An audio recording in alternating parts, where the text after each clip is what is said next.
যদি গণভোটের আলোকে আপনি সংবিধান সংস্কার না করেন, আপনি সংবিধানে ঢুকতে পারবেন কিভাবে?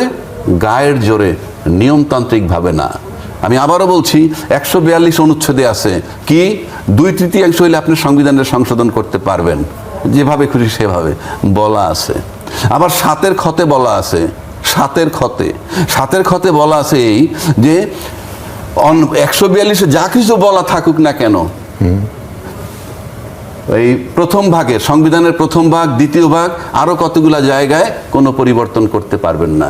সেই প্রথম ভাগের ভিতরে পড়ছে 4-এর ক, যে বঙ্গবন্ধুর ছবি সবসময়, শেখ মুজিবুর রহমানের ছবি সর্বোচ্চ ঝুলন্ত থাকতে হবে।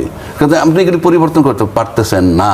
অথচ রাষ্ট্রপতি ভায়োলেট করতেছে, নির্বাচিত সরকার এখন যারা সংবিধানের দোহাই বারবার দিতেছে, তারাও কিন্তু একইভাবে সংবিধান ভায়োলেট করতেছে 4-এর ক মোতাবেক। এটা বললে আমাকে বলবে আমি আওয়ামী লীগ সাপোর্ট। নো, আপনার সংবিধানের দোহাই দেন, তাই আমি বলতেছি সংবিধান মানবেন কোনটুক আপনি যেটুক ভালো লাগে, ইউনূস সাহেবের মানবেন কোনটুক যেটুক আপনার পক্ষে গেছে।